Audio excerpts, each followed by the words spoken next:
mudallis tadlis taswiyah, maka dia itu jika datang dari jalan yang lain bisa naik derajatnya.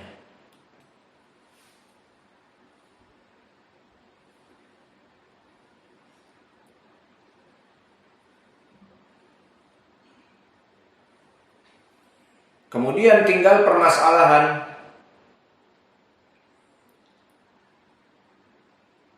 bagi mereka orang-orang yang meriwayatkan mudallis tadlis taswiyah, seperti tadi contohnya Baqiyah ibn Walid, agar kita selamat karena hadis Baqiyah banyak dan hadis mudallisin taswiyah selain dia Al-Walid ibn Muslim banyak hadis-hadisnya. Apakah disyaratkan agar kita menerima dia itu bagaimana? Apakah seperti anak-anatil A'mas, anak-anatil Qatadah, anak-anaknya Abi Ishaq As-Sabi'i, anak-anaknya Abi Zubair, anak-anaknya Ibnu Jurayd, yang cukup dengan adanya tasrih di riwayat yang lain, ataupun ada jalan yang lain yang menguatkan, kemudian kita terima?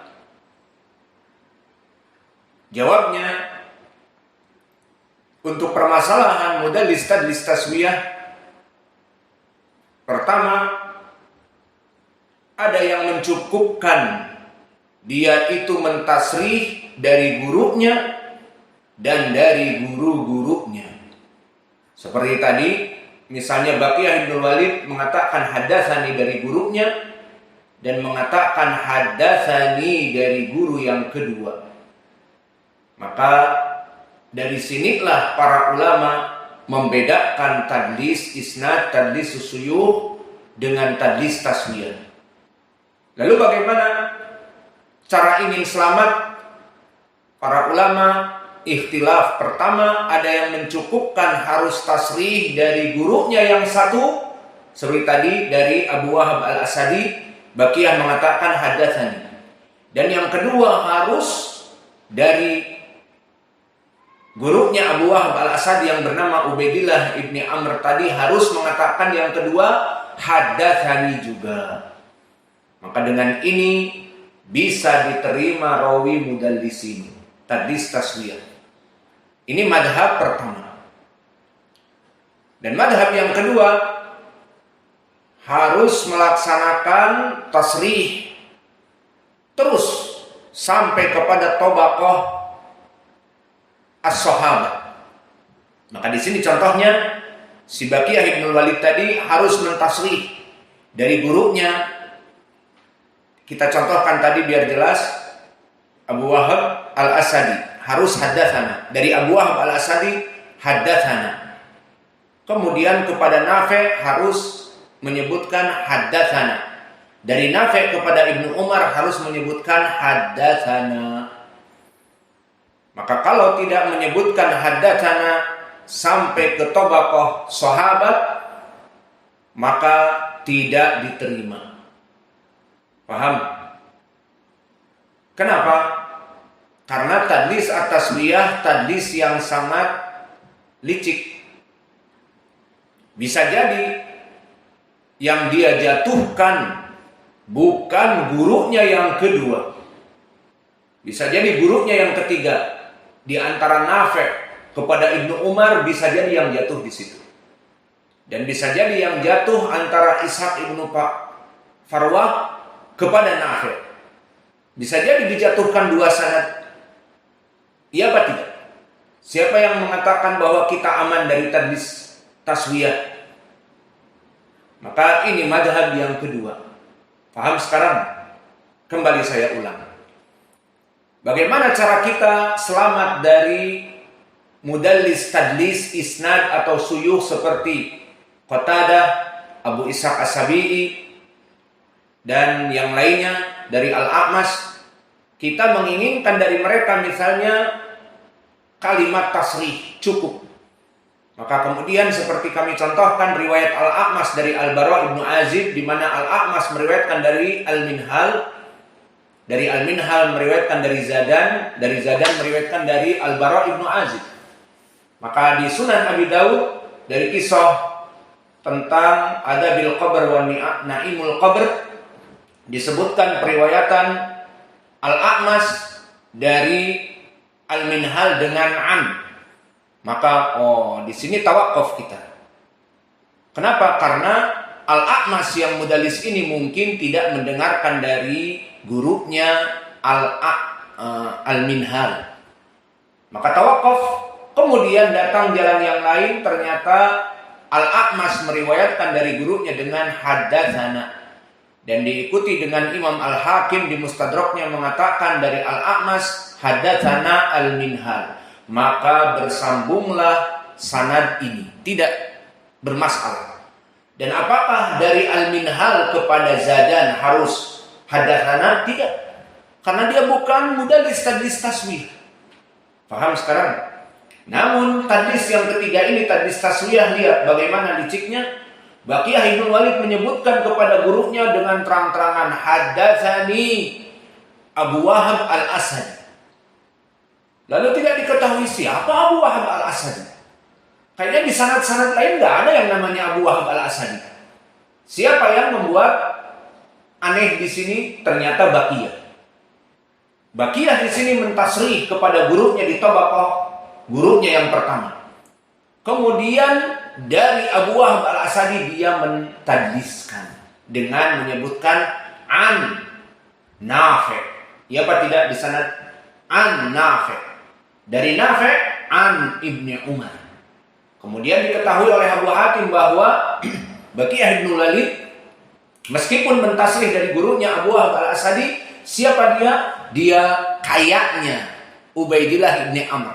Tidak ada lagi gurunya Baqiyah Ibnu Walid yang meriwayatkan lafaz ini kecuali Ubaidillah bin Amr. Lalu dari mana datang Abu Wahab Al-Asadi? Pekerjaannya dia, kata Abu Hatim, tukang mudallis taswiyah.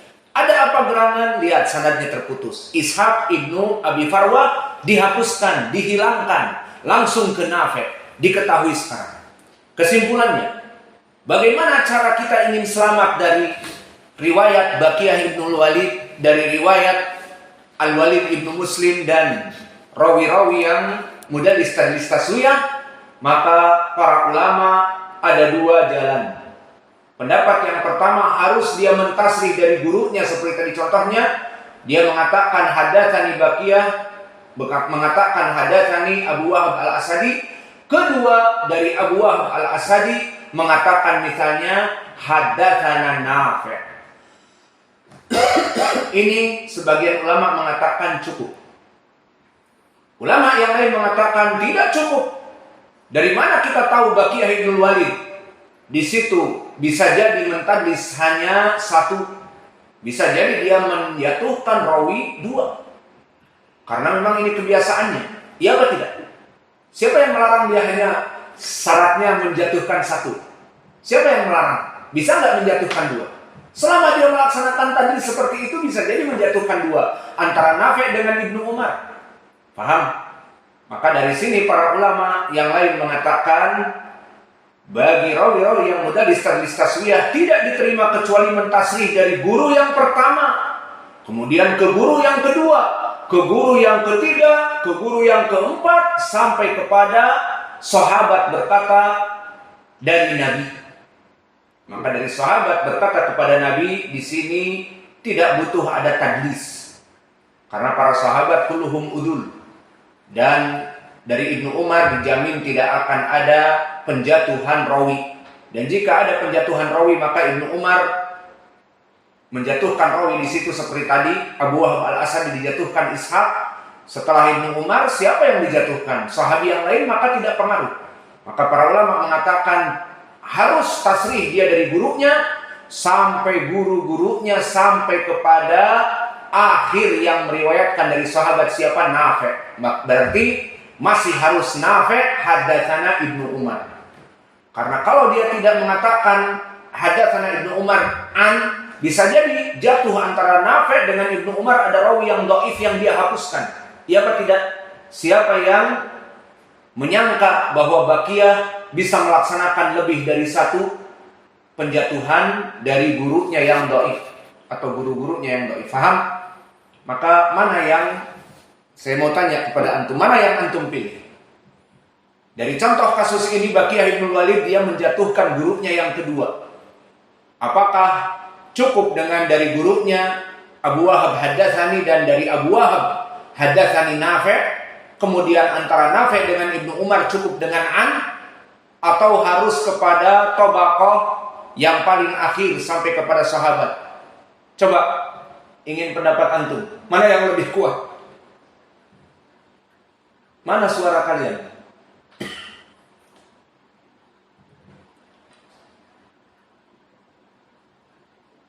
Maafi, siapa yang memilih? Kenapa itu? Selalu error. Diperiksa sebelum pelajaran.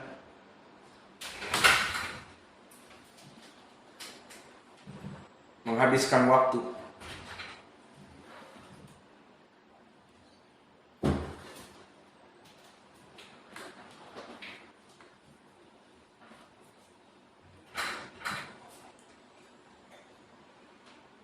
Selalu diperiksa sebelum pelajaran. Sekarang habis waktu. Pendapat yang kedua. Hasbi, mana yang lebih baik? Yang pertama atau yang kedua?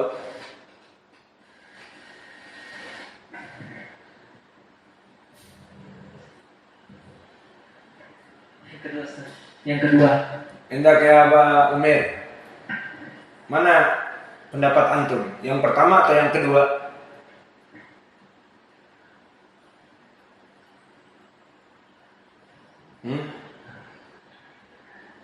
Bingung. Pendapat yang kedua. Hudzaifah, takhtar tariqatul ula atau tsaniyah? Fahimta al-mas'alah? Tsani. Kes, pilih mana? Kedua. Orang Sulawesi pilih mana? Kedua. Kenapa nggak ada pilih yang pertama? Tahu siapa yang madhab pilih yang pertama? Asy-Syaikh Al-Albani rahimahullah. Yang pertama cukup 2 saja. Siapa yang milih pendapat yang kedua? Syekh kami Muqbil Al-Wadi. Itulah prakteknya Syekh kami Muqbil di dalam tadlis taswiyah. Dia mensyaratkan harus sampai kepada tabaqah sahabat. Dan Syekh Al-Albani cukup 2 saja dari kisah contoh kasus Baqiyah bin Walid. Namun apakah selamat? Dijamin Baqiyah bin Walid menjatuhkan 1, atau dijamin tidak ada tadlis yang lain yang dia lakukan? Alhasil perkara ini terjadi khilaf di kalangan ulama muasirin. Maka Syekh Al-Albani rahimahullah menyebutkan bahwa tasrih cukup kepada 2 guru saja. Adapun madhab Syekh kami Muqbil harus tasrih sampai kepada tabaqah as-sahabah. Maka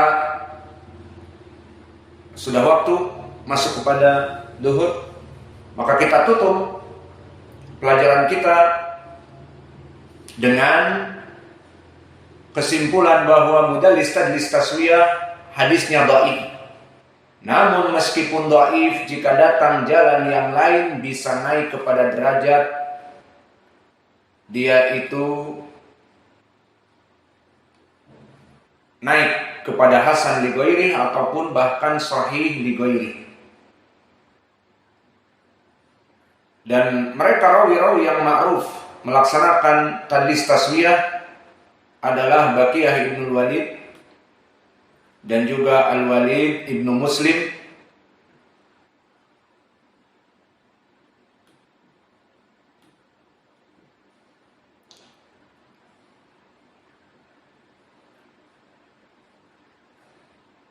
dan Sunaid ibnu Dawud Al-Misisi. Kurang masyhur karena tidak seperti Baqiyah dan Al-Walid ibnu Muslim banyak hadisnya. Dan juga Abdurrahman ibnu Ziyad Al-Afriqi. Untuk Abdurrahman ibnu Ziyad maka bisa kita selamat dari hadisnya karena dia memang dhaif. Seperti mudallisnya ibnu Lahiyah dan Hajjaj ibnu Arto'ah. Maka mereka rawi-rawi yang dhaif, Abdurrahman ibnu Ziyad al-Ifriqi dan juga Hajjaj ibnu Arto'ah dan juga Abdullah ibnu Lahiyah, mereka bisa selamat dari tadlis kita karena memang dia dhaif. Dan Abdurrahman ibnu Ziyad al-Ifriqi telah disifatkan mudallis tadlis taswiyah juga, namun dia dhaif. Maka kita selamat dari tadlisnya.